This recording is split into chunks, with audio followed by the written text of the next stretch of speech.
Hay una pregunta que los filósofos llevan más de 2000 años intentando responder. Una pregunta tan incómoda que los creyentes la evitan en misa y tan poderosa que convirtió a varios teólogos en ateos. No es una pregunta nueva.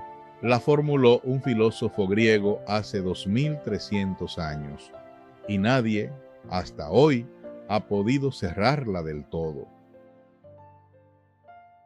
Si Dios existe, es todopoderoso. Si es todopoderoso, puede eliminar el mal. Si es bueno, querría eliminarlo. Y sin embargo, el mal existe. ¿Qué significa eso? Este argumento tiene nombre: el problema del mal, y tiene un autor, aunque hay debate sobre eso. Se lo atribuimos a Epicuro, filósofo griego del siglo IV a.C.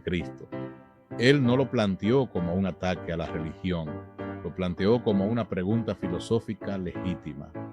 ¿Cómo puede coexistir un Dios perfecto con un mundo imperfecto? Durante siglos, este argumento fue debatido en las escuelas filosóficas griegas, pero fue en 1755 cuando explotó en la cara de toda Europa. El 1 de noviembre de ese año, Día de Todos los Santos, un terremoto destruyó Lisboa. Entre 40.000 y 50.000 personas murieron, muchas de ellas dentro de las iglesias, rezando.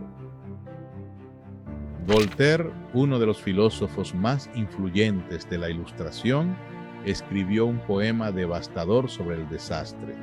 Su argumento era simple y brutal. Si Dios es bueno, ¿por qué murieron dentro de su propia casa?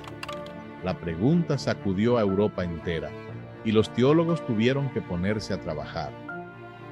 Vamos a ser precisos, porque este argumento funciona como una trampa lógica. Los teólogos atribuyen a Dios tres características fundamentales. Primero, es omnipotente, todo lo puede. Segundo, es omnisciente, todo lo sabe. Tercero, es omnibenevolente, es perfectamente bueno. Ahora bien, si Dios lo sabe todo, sabe que hay un niño muriendo de cáncer ahora mismo. Si puede hacer cualquier cosa, podría evitarlo. Si quiere el bien de sus criaturas, querría evitarlo. Y sin embargo, ese niño sigue muriendo. El filósofo J.L. Mackie lo formuló así en 1955.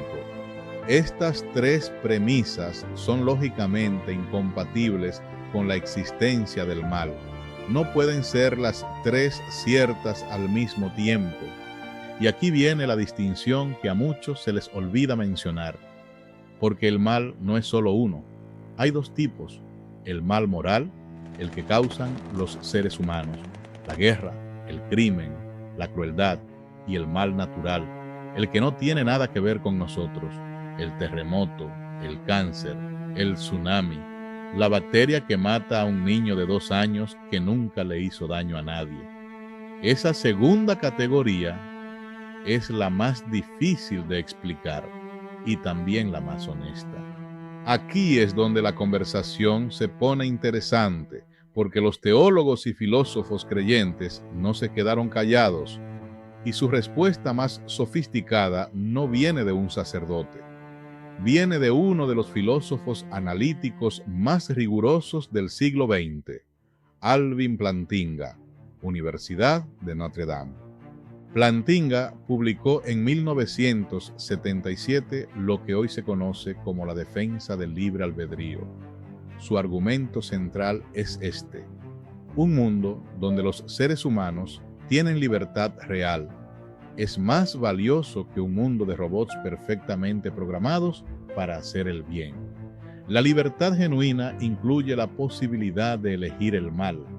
Por lo tanto, Dios no podría crear seres libres y al mismo tiempo garantizar que nunca hicieran el mal. Eso sería una contradicción en sí misma. Y Plantinga va más lejos.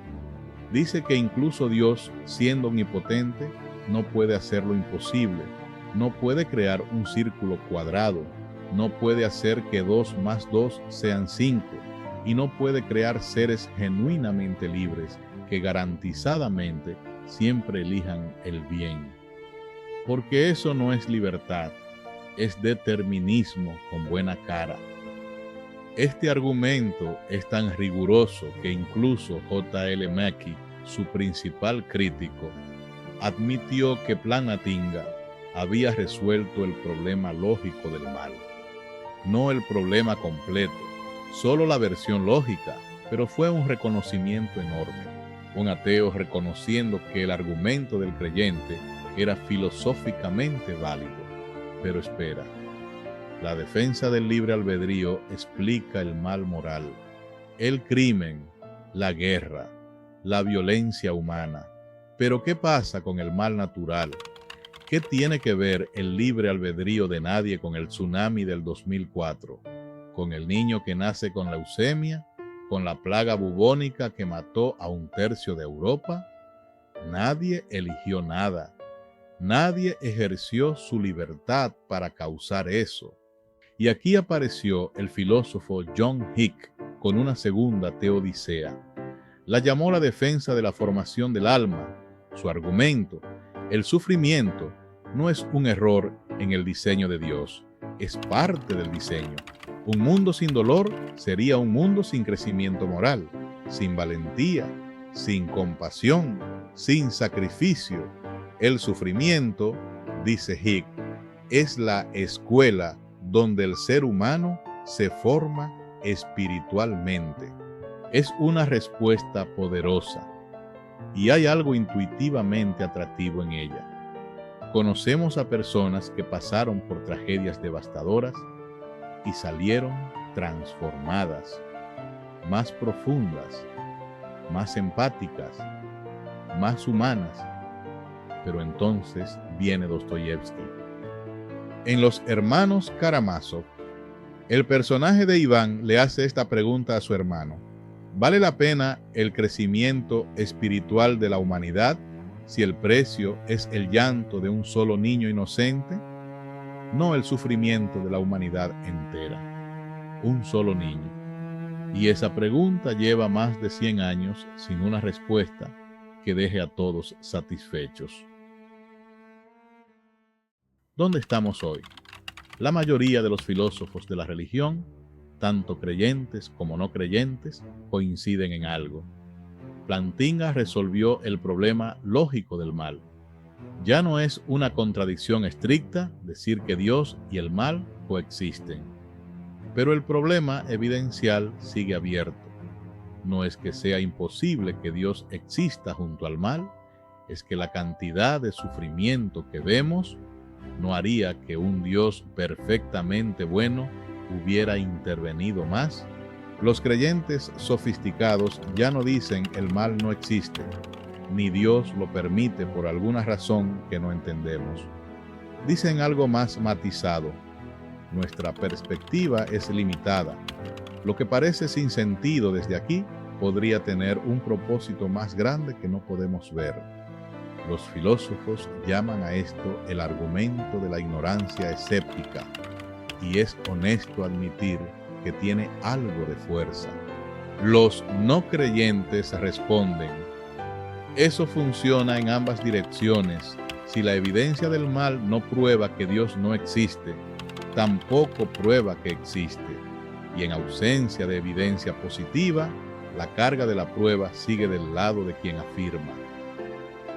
Y ahí quedamos, no con una respuesta, con una tensión honesta, que lleva 2300 años sin cerrarse del todo. Lo que sí podemos decir con certeza es esto: el problema del mal no es un argumento de ignorantes, es el argumento más serio que existe contra la existencia de un Dios personal. Y la defensa del libre albedrío no es un escape fácil. Es una respuesta filosófica rigurosa que los mejores pensadores ateos respetan. El debate no está cerrado, y eso debería incomodar a los dos lados. Pero antes de irte, te dejo con la pregunta que más divide a los filósofos de ambos lados. Si Dios es omnisciente y sabía desde antes de crear el universo que habría sufrimiento inocente, eligió crearlo de todas formas. ¿Y qué dice eso de él? Si este video te hizo pensar algo que no habías pensado antes, ya cumplió su propósito. Nos vemos en el siguiente.